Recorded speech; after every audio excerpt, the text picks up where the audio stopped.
Good morning, everyone. This is Paul Keller here at C3 Softworks. Thank you so much for taking a few minutes out of your morning or some of cases afternoon to attend this brief session. It's about a 30-minute discussion about how you can make remote training, webinar training, virtual training, whatever you want to call it, a little bit more engaging and interactive. I'm going to get started now, and before we do, I just want to let you know that I have my colleague John Arentz on the call. He's going to be monitoring questions and feedback. He's going to be helping me out and chiming in from time to time. John, can you say hello? John, are Hi, you? good morning, everybody. Yeah, I'm here. I'm sorry, I got a little slow on the clicking here, but yeah, if you guys have questions, just feel free to chime in on the right side there, the chat bar. I'm sure Paul will have a couple of questions for you guys as well. I look forward to chatting with everybody today. Awesome. Thanks, John.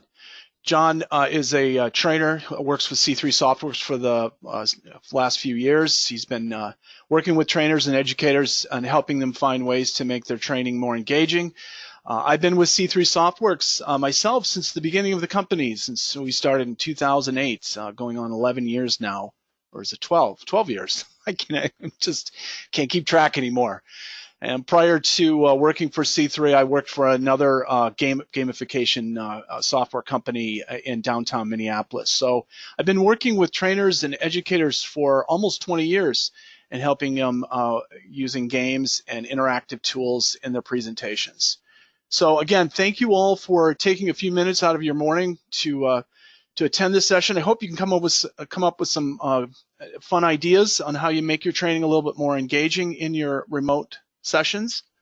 Let me just get this slide over here. A little bit of housekeeping as some of you are just joining. I'm going to actually play a game in my session today. In a few minutes, we're actually going to split you all up into teams and play a little game, which is a couple of questions. And to do that, I'm just going to invite you to get out your phones and go to c3ping.com. Whoops. c3ping.com, and then enter a 4-digit code when it prompts you to. All that's going to say on the phone is waiting. That's it.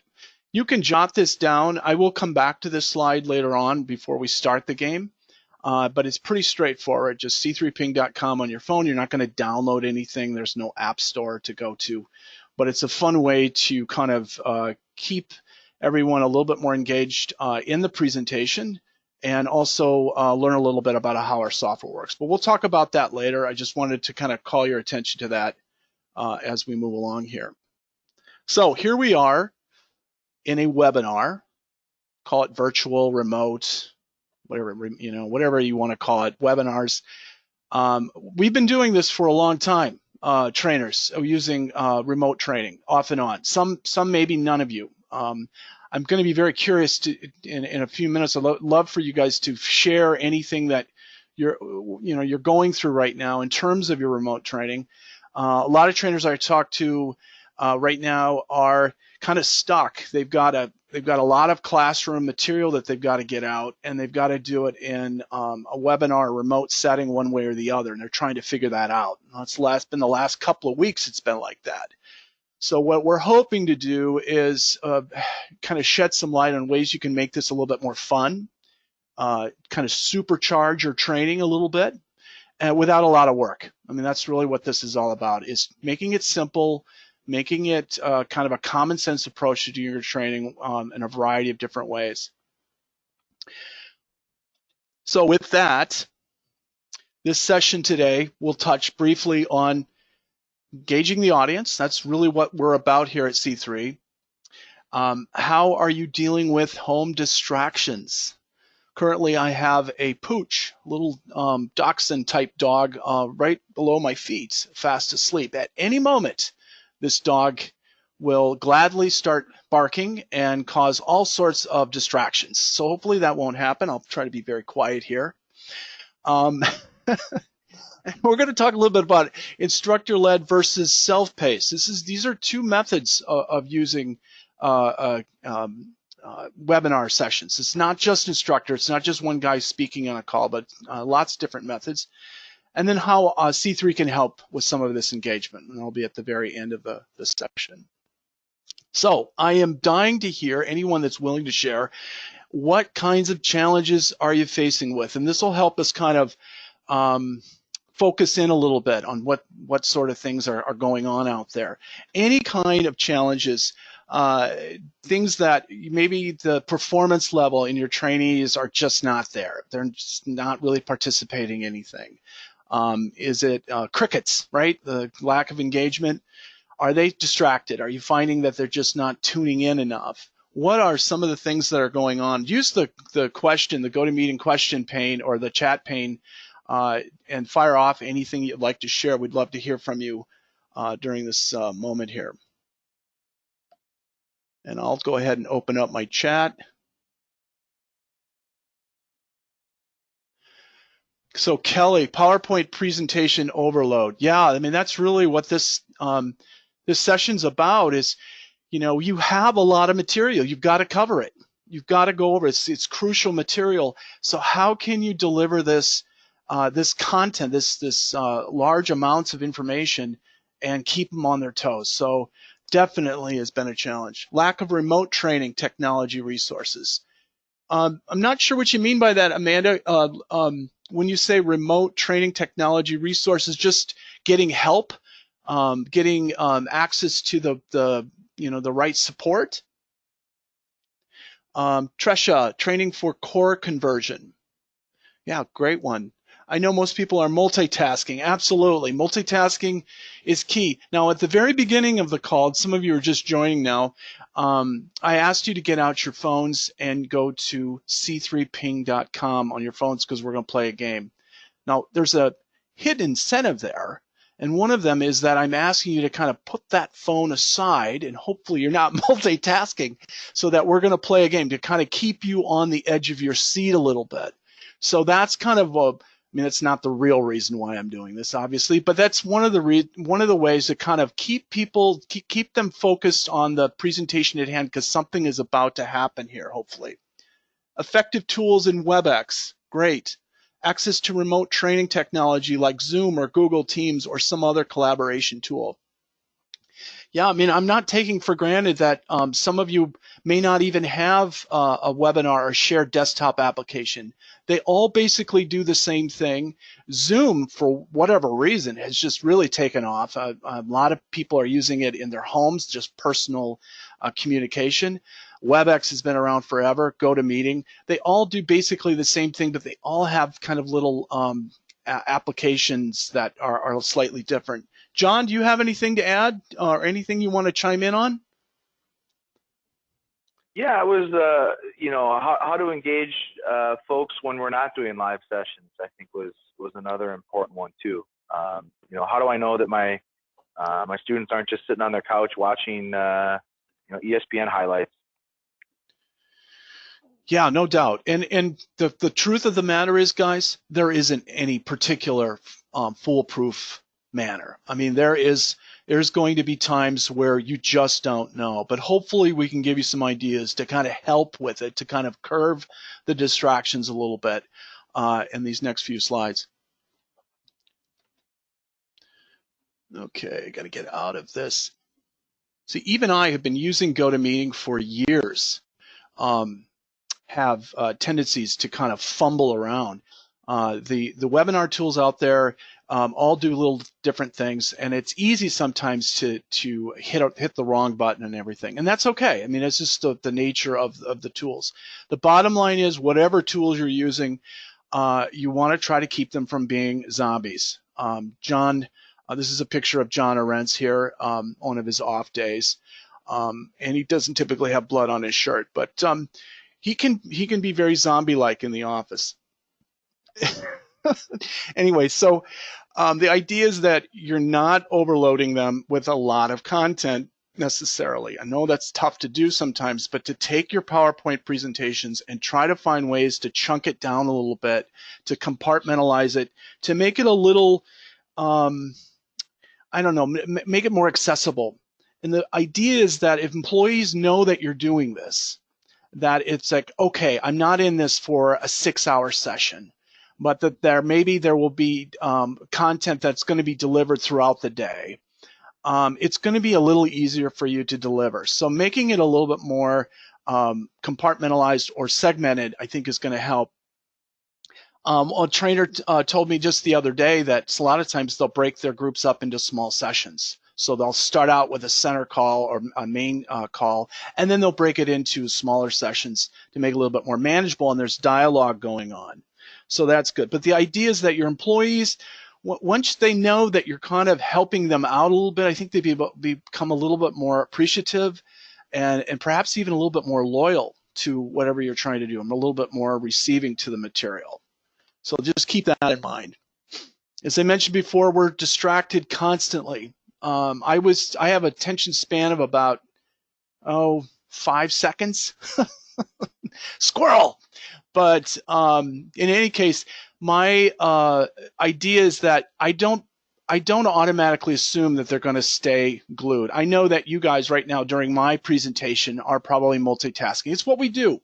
But hopefully I can find ways to kind of bring you in a little bit during the presentation to make sure that you are receiving. How do we do that? How do we stay connected? Well, you have the tools, some of you already, without any game format or whatever. Just use the tools that you have accessible to you in the Zoom or WebEx or what have you. Allow for those polling survey features to happen. Allow for some conversation to go on. Feel free to mute people from time to time. Call them out. And obviously, a little competition. It doesn't have to be a full-on game, but maybe assign some points and let people kind of chat in answers and assign points accordingly. So lots of kind of fun, easy ways to kind of keep people engaged. Yeah, go ahead. Paul, what would you recommend to people that have larger group sessions? How to keep those folks not undistracted or focused on the presentation? When you say large, is it more like 20, 30 people on a call? Or more. Yeah, and that oftentimes is the case. I sat in on a call about 2 weeks ago. It was a webinar on some just basic micro-learning stuff, and there were hundreds of people on the call. Now, during that entire time, they had a chat pane open up, and people were weighing in on certain things as the speaker was going. And the one thing that helped is they had a moderator. They had somebody kind of basically chiming in and illustrating, sending links out. So the main speaker didn't really get involved in the dialogue. They had a moderator. So anytime you've got a larger group setting like that, you definitely want to bring somebody in to help. I brought John in. We only have, I don't know, I think 30 people on a call or something. It's not a huge amount of people, but it does help. It helps me out, monitor the chat and any kind of questions that come in. So that's my advice, is anytime you can, if you have that available, to bring in an extra person to help out with that banter. So yeah. Anything else, John? Not right now. Okay, great. Go on to the next slide here. So the tools you have available, the main thing is to keep it, the bottom line is kind of judiciously take the material and kind of send it out in chunks. Less is always more is kind of the golden rule, obviously. And that's not easy always said than done. But try to combine your classroom material and try to do some self-paced learning if you have tools available to you, and kind of combine the two. So it doesn't all have to be one large classroom material, but kind of combining the tools for you to engage and help with knowledge checks.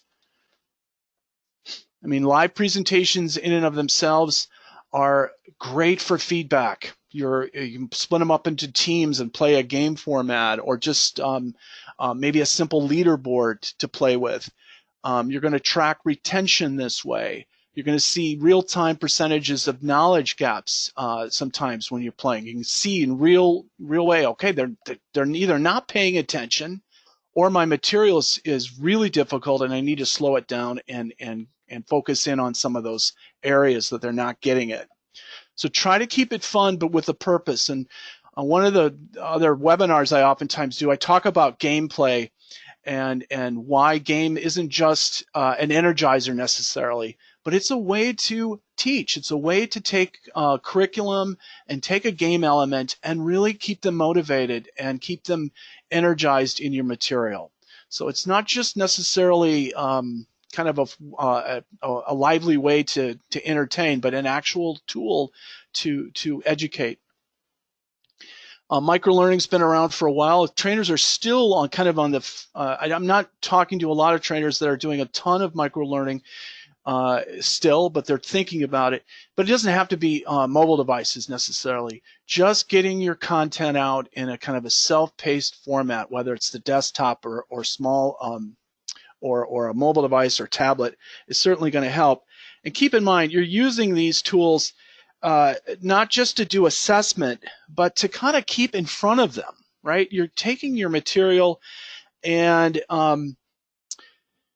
you just kind of, it's a way to do a check, right? It could be a 5 or 10 minute slides or a survey question, allowing them to kind of practice with the material before you get into a webinar setting.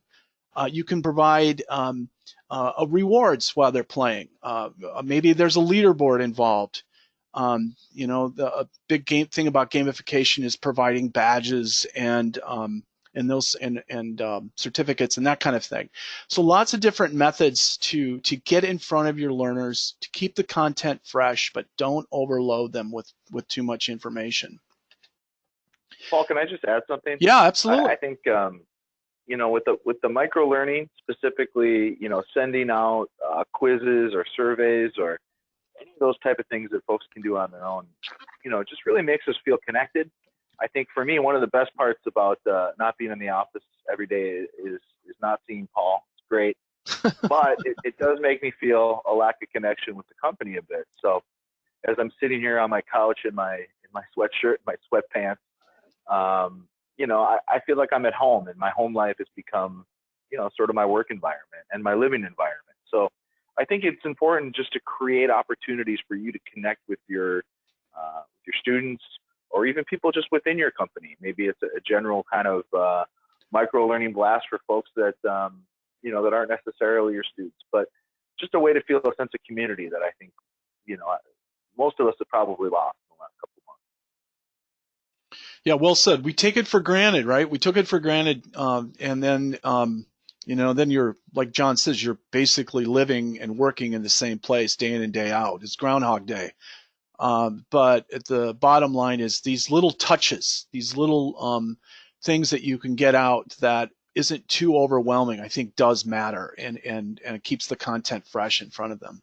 So this is kind of what we do here at C3, is kind of leading up to the nuts and bolts of our company, and then we provide these game and quiz templates for all kinds of training that you're doing, whether it's in a webinar or in a live setting, online training, e-learning. If you're using a learning management system and you want to beef that up a little bit with the game, the platform does it all. You decide how you want to use it, and I'll actually play a game here in a minute to show you how you can use it in a webinar. You've got access to 11 different templates. Some of them are traditional Hollywood games that you've been around forever, and a lot of you have kind of created probably your own PowerPoint Jeopardy game at some point in time. Well, these are customizable templates where you put your own brand on it, your own logo, your own pictures, your own images, and it's ready to go. We have some battle sequences that you can use that we created that add a little humor to your sessions.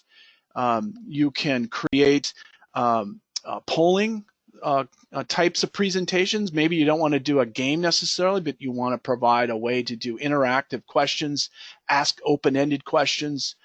There's a template for that, and they can play it right on their phones. Or maybe you want to send out material and let them play on the desktop alone, self-paced learning, or play it on their phones. So there are lots of different applications, and we're going to play one of these games in just a second. Now, after the call, after I get off the session, later this afternoon, we're going to send each one of you a free license to the software. You'll have access to everything. You can practice with it, have fun with it, and you'll have it access for a full 30 days. So you won't have to download, anything. It's a cloud-based subscription. You don't have to enter a credit card or anything. So it'll be a fun way for you to get started, and we can help you out with it as well. More on that later. Let's go ahead and get started. For those of you that just joined, you're welcome to get out your phones now. We're going to play a quick game. It's a 4-question game. Just go to c3ping.com on your phone, enter the 4-digit code 5008, and we'll get going here right now. I'll go ahead and minimize this. John, go ahead and chime in if anyone has any questions. Opening up the game here. No, just a couple comments here. Great. You know, Troy mentioned that he uses Whirl for interval reinforcement during product launches. I think that's one great example for a way to use the software as a way, like again, as I mentioned, to just kind of stay connected with folks when they're not in your live session. Cool.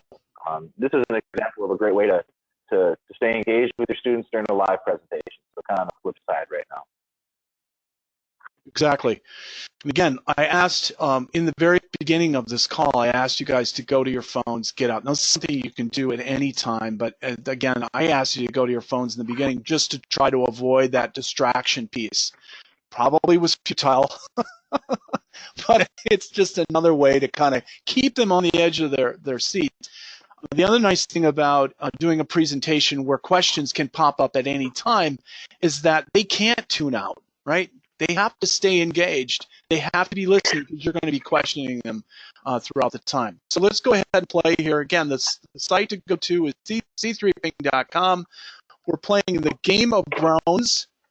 I know, it's cheesy. I get it. This is a kind of a twist to Game of Thrones, which came off the air, what was it, about 6 months ago or so. My wife is extremely bummed.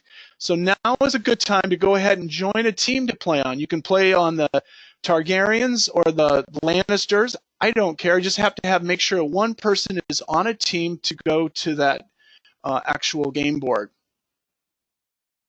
Awesome. There's a Targaryen. There we go. Perfect. This is how basically you get people to log in, and this could be something that I do in advance of the presentation. So I can minimize this and then get into the presentation itself and then come back to it. So that really locks you out of your phones. All right, I feel a little cruel today.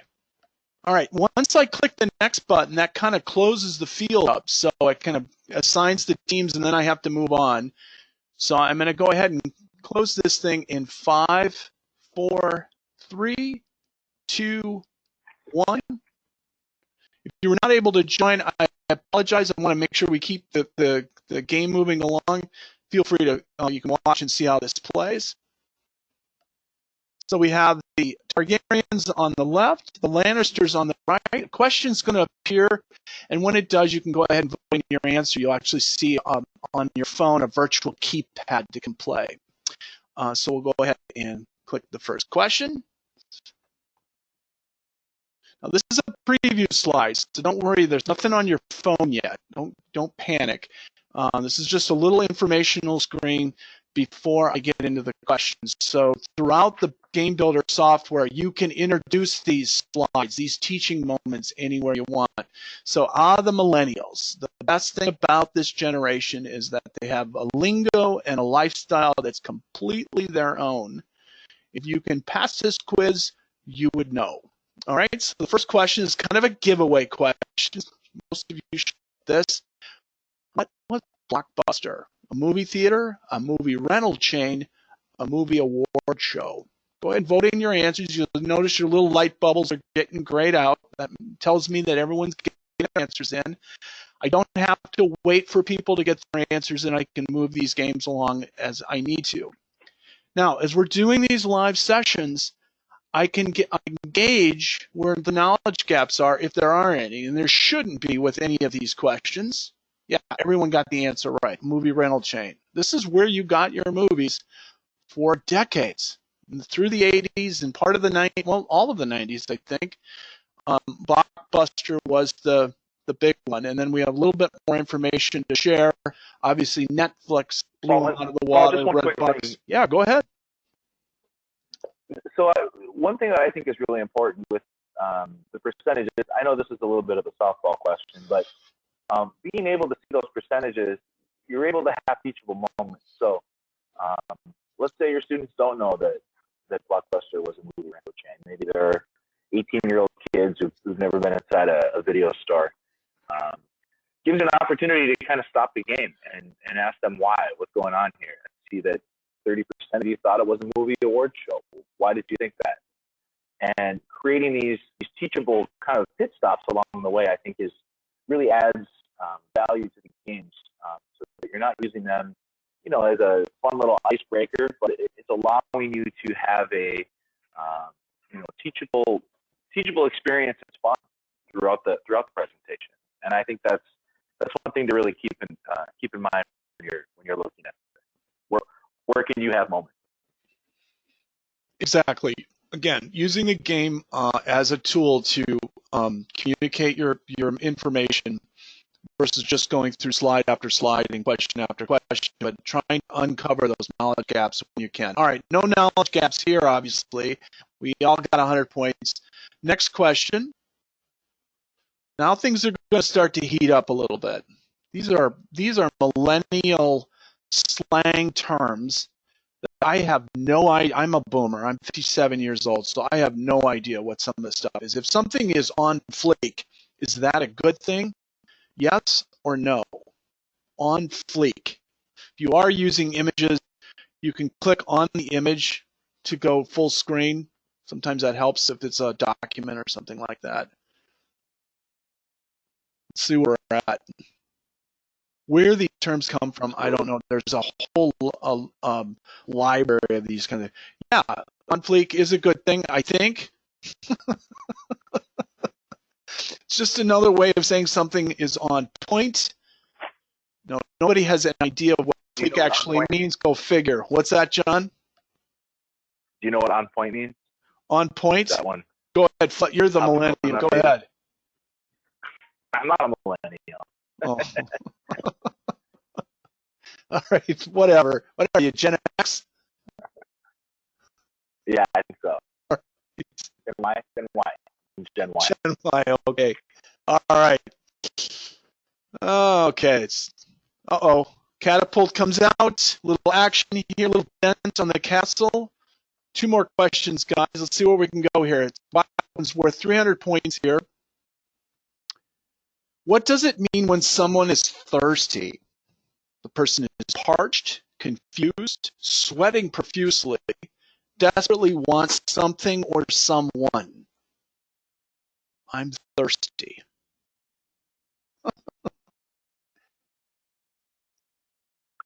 Okay. The idea, obviously, guys, is when you're using this software is as they're entering in their answers, it allows you to kind of talk through the material and kind of go over some. If I were an expert on millennial slang, I could share all kinds of great wisdom with you, but that's not going to happen today. Now, I don't necessarily have to click the next button. I'm going to go right to the correct answer here. Is it desperately wanting someone or something? Yes. Good job. Most of you got that right. He's thirsty. Okay, whatever. All right, 400 to 360. Targaryens, it's a close game. This next one will decide who the winner is. But first, the knights sling their arrows at the Targaryens, and we go on to the last question. Final question. If someone describes themselves as woke, they mean what? Super tired and need to stay awake. Too much caffeine. They are enlightened. They are shocked. Woke.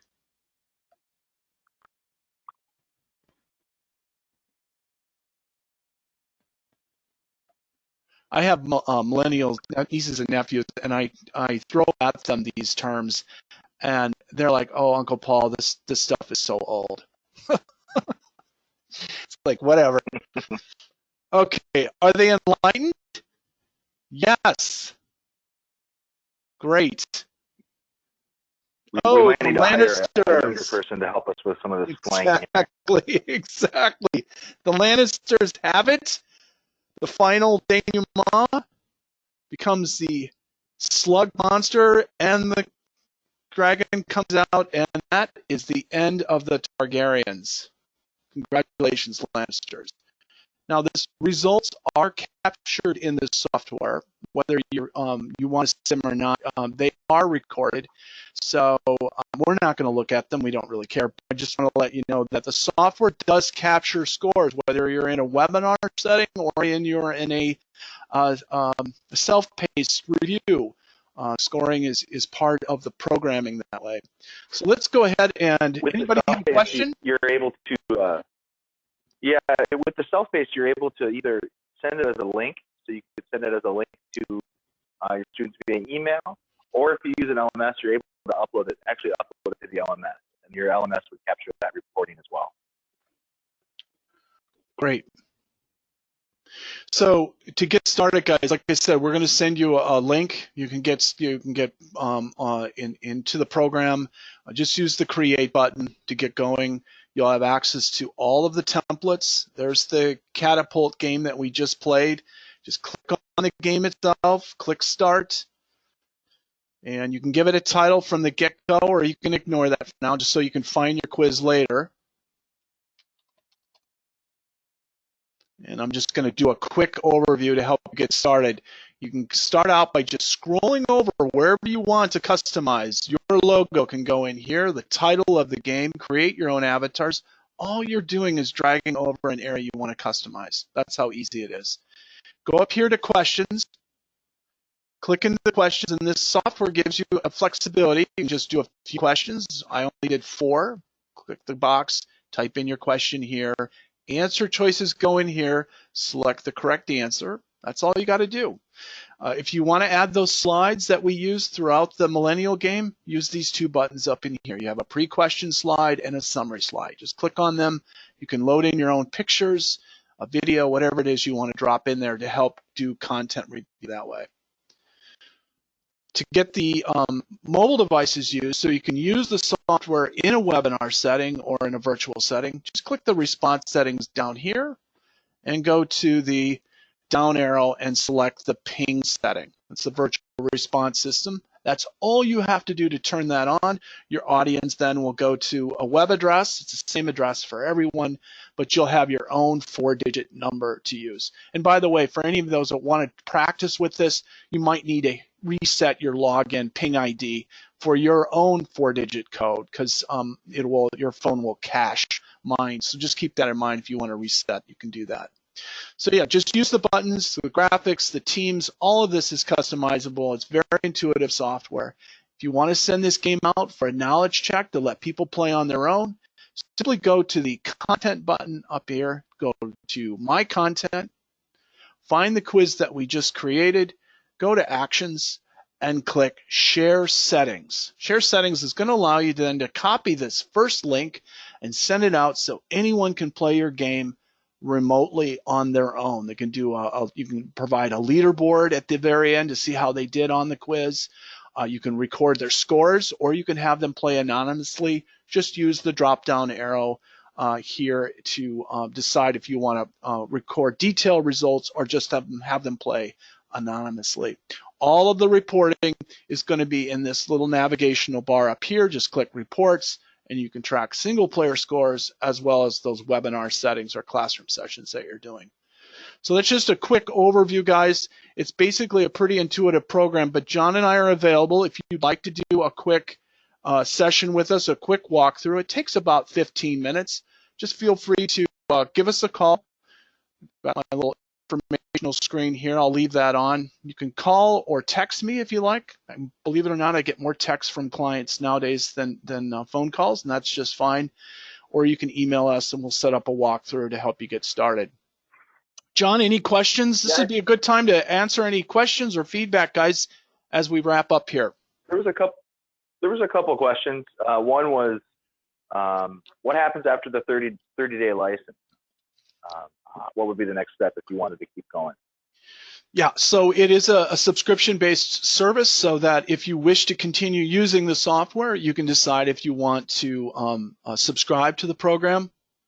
You'll have access to the software. It's just going to be, there'll be some demo questions that will kind of restrict you from playing the full game. So the idea is that you can go ahead and use the software in its full glory for a full 30 days, and then decide if you want to actually subscribe, or come back later on, and maybe timing is not quite right, but you can come back later on and look at a subscription. We do not ask for a credit card or anything like that. Go ahead. Yeah, just to add to that, it's a like Paul said, it's an annual subscription. It's about $15.95 a year, depending on how many licenses you need. One other question I had here was from Rodney. Is there any chance we can do a presentation and play a game on the same mobile device via an online meeting? I think you might be talking about Tally there. Yeah, so there's an application that allows you to do a presentation directly on the phone, so that in essence you don't even need a webinar program. You can just have people go to a phone conference line, and they're viewing the presentation, they're viewing the questions all on the tablet, all on a laptop or a mobile device. And that application is called Tally. It's an excellent way to engage remote learners, whether they're on a webinar or just standalone conference call kind of thing. Anything else, John? No, I think that's it. I would just recommend to folks, get in there, just start putting some of your content in there, and then try it out. Try it with the session. I think that's really the most important thing. Is, if you have the free license, use it in a class session. See what your students think. My guess is that you'll get a pretty good response. They'll probably want to play it again. So hopefully that's something you get a chance to do here in the next 30 days or so. Awesome. Well, thanks everyone for your time this morning, this afternoon. I appreciate it. I know everyone's, has a lot going on, and things are a little bit of chaos for all of us. So I do appreciate your time this morning. And again, if you have any questions, don't hesitate to call, and we'll be happy to help out. Thanks, John. Thanks for your help. Thanks, everyone. Hope to chat with some of you soon. Take care.